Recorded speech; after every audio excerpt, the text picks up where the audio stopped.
Now, I don't want to be accused of craven hyperbole, but this 10 is brilliant.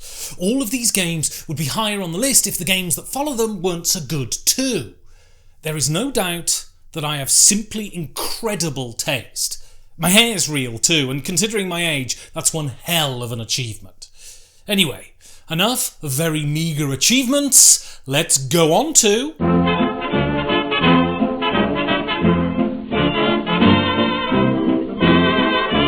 What I love about Bruno Faiduti's designs is that he fully embraces chaos. There is none of the sober chin-stroking in a Faiduti design. He values that wonderful chaos that human interaction can result in. You can get smacked around in a Faiduti game, but it's the kind of smack that leaves very little trace, and in the blink of an eye you could be getting your revenge. Vendetta is every inch a Bruno Faiduti game. You all play vampires, trading blows in your struggle to rule the night of Chicago. This is done by each player playing from a deck that is beautifully tailored to the clan they're playing. The Ventru use their influence to manipulate others, while the Gangrel harness animalistic force as their main weapon. All of the decks are tremendously overpowered, giving you the feeling that you are something more than simply human.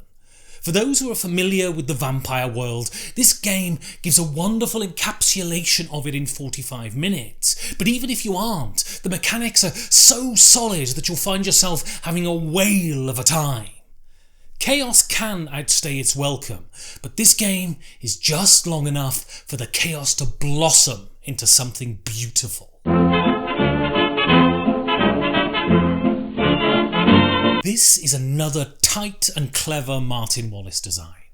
If you'd have told an 18-year-old me that in a few years' time, and bear in mind I'm using a very liberal definition of the word few here, that I would get tingles from a game dealing with 19th century Cornish tin mining, well, I would have tried to convince you to buy me a pint.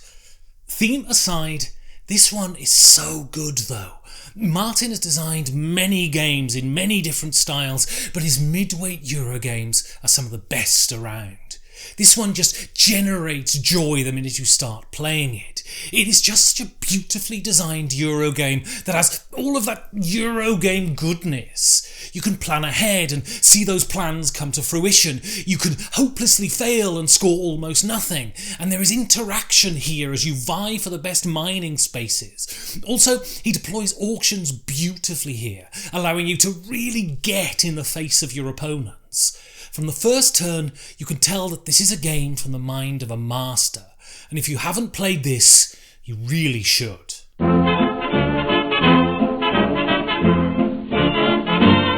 Every game Vladimir Suchý has produced has something to it.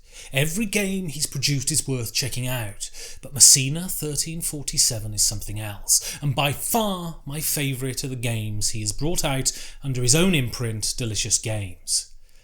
This one is truly delightful. This is a strange theme in a branch of gaming that excels at strange themes, and I wonder how they came up with the idea to set a game in the city that led the ingress of plague into Europe.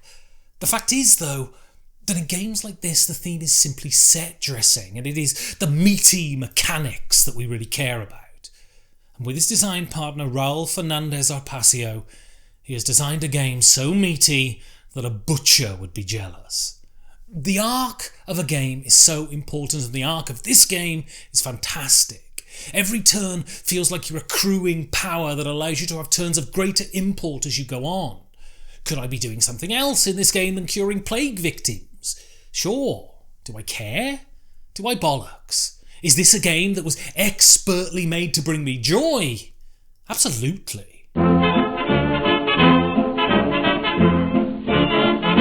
Now, I wouldn't usually go for a solo game as big as this in a million years, but at the start of 2020 something happened that resulted in me spending an awful lot of time alone. There is only so much YouTube and onanism that a person can stand, so I thought I would score myself a solo game to fill the empty hours. Nemo's War had been tickling my acquisition gland for a while, so I bought it. I'm so glad I did. While it takes ages to set up, it tells an absolutely rip-roaring story of anarchy and ambition. It tells a story of the overreach of the great powers of the day and shows you many wonderful things. This isn't simply a story of unabashed heroic liberty, though. The Nero of this story is a deeply flawed and violent character, full of depth and contradiction. There is so much of the moral grey here, and that is so refreshing. I love this kind of character building, and this is also why you won't see any bloody superhero shite on my list. Moral perfection is the dullest character trait imaginable. Nemo's War is also a cracking game. There's loads of dice rolling here and a fair bit of consulting of charts, but the challenge of wrangling those dice is a knotty and very enjoyable puzzle. My fear with solo games is that due to my innate stupidity I will get the rules wrong and the game will fall flat. This is a very intuitive game though, that gives you the kind of adventure that the box cover promises. As it's such a big boy though, it might just take another pandemic to convince me to get it out again.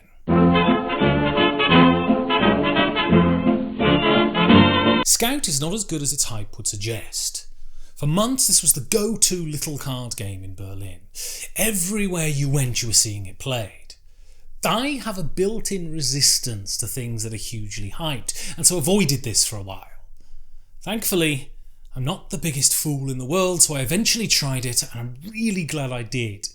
It follows the basic shithead rules, but adds the inability to rearrange your cards that Bonanza introduced. The reason this game is so popular, and the reason it's so good, is the unabashed quality of the decisions here. From the first moment you're dealt your cards, you have to decide which side to play. Then you have the dilemma of being one card away from a huge run. Should I try and pull out the blockbuster move, or be conservative and get rid of my cards? Games like this pull from a huge history of card games, and yet the really good ones, and Scout is one of these, manage to seem familiar and wholly original at the same time. Card games are like poems. In a poem, there are so few words that they have to be deployed with precision. It is the same with mechanisms in card games. An out-of-place mechanism can result in something that is flat and over-fiddly, but get it right and the game flows beautifully. And Scout flows beautifully. Scout is not as good as the hype would suggest, but it is really good.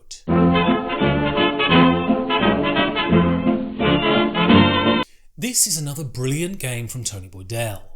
This was his first truly great design, and it has earned deserved praise ever since. Snowdonia is a game of true heart. The worker placement mechanics are beautifully wrought. The way the game propels you along by doing the tasks you've been too slow to do is great. The sheer volume of expansions and promos is mind-blowing. There's even a 5G4D promo. But all those deeply commendable things aside, it is something else that really highlights Snowdonia's brilliance for me, and that is the true love in its construction. Tony has constructed an elegy to his home here, and it shows. There is something that inspires great envy in me. I have felt adrift in the world for many years, never possessing a true sense of home. In Snowdonia, I see someone who cherishes the land of their ancestors and wants to bring it to the world. Board games allow you to dig down and feel the muck of a place. You feel this in Snowdonia. Tony's love for it bursts out of every mechanism, and this is a game that makes you want to go there. And you should. Snowdonia is one of the most beautiful places on Earth. Bloody Rainer Knizia, eh? The way he manages to find a mechanism and iterate and reiterate it, and then publish a whole load of games that have essentially the same mechanism, and all of them feel completely different. Nightmare Productions is one of those brilliant Rainer Knizia auction games where the sole aim is to draw interaction out of the players. The idea of being unscrupulous producers bidding for stars is great. The closed economy is great. The fact that players get a share of each transaction, meaning you're totally invested in everyone's turn, is great. This is just another one of those crystalline Knizia games that never fails to deliver. The reskin by Trick or Treat Studios is wonderful too. It's just so hilariously plausible that we're all down-at-heel movie producers in the schlocky world of horror, desperately trying to gazump the schlub across the street and shamelessly cribbing their ideas.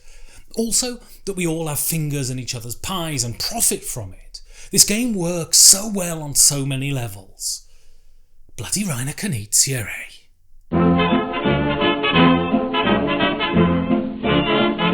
Worker placement is one of those mechanisms that totally grabs you when you get into games. There is something so instinctive about placing a worker on the board and getting something for it. It also reinforces the intrinsic tactility of analog games. It's little wonder that the mechanism is so popular. Lancaster does it brilliantly. It takes the classic worker placement structure of placing phase and resolution phase, but throws something devilish in. Competition. There is no guarantee that if you put your knight on that space that they'll remain there. This brings a brilliant tension to the game. Then there is the voting phase. This results in players forming and breaking alliances round to round. This is not simply a game of opposition. You need to convince those bastards across the table to help you out. And sometimes they will, sometimes they won't. The bastards. People who say that Eurogames have no interaction don't know what they're talking about because they've never played Lancaster.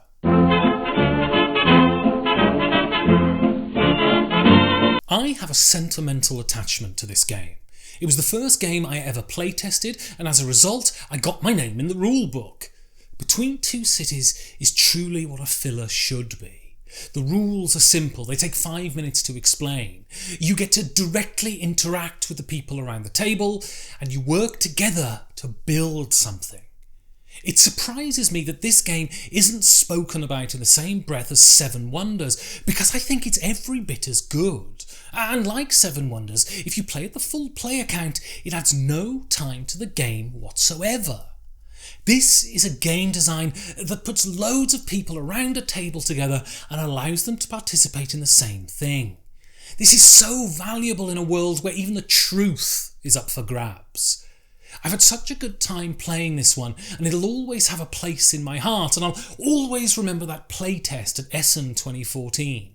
Sat around a table with a load of strangers having a brilliant time. This is the magic of games. This is the first showing in my list from the most uncompromising designers in gaming. When they design a game, it is always 100% them. This means the game is mean, it is unforgiving, and it is brutal. It also means that it's startlingly original, super easy to grasp, and as profound as anything you've ever played, and shot through with a kind of acerbic humour that is as funny as it is cynical. And that's a lot. Food Chain Magnate is all of these things. The way your organogram interacts is great. The delivery mechanism is its own mind-blowing piece of engineering, and the way you can gazump the other people around the table is very Splotter. Every time you sit down to play a Splotter game, you know you're in for something special, and Food Chain Magnate is like nothing you've ever played. And for those who say that their games aren't worth playing because they aren't drenched in tartrazine art, bloody grow up. Not everything has to look like it's a kid's book that's been illustrated by an acid casualty. You know what's not drab in a Splotter game? The game. The game is amazing.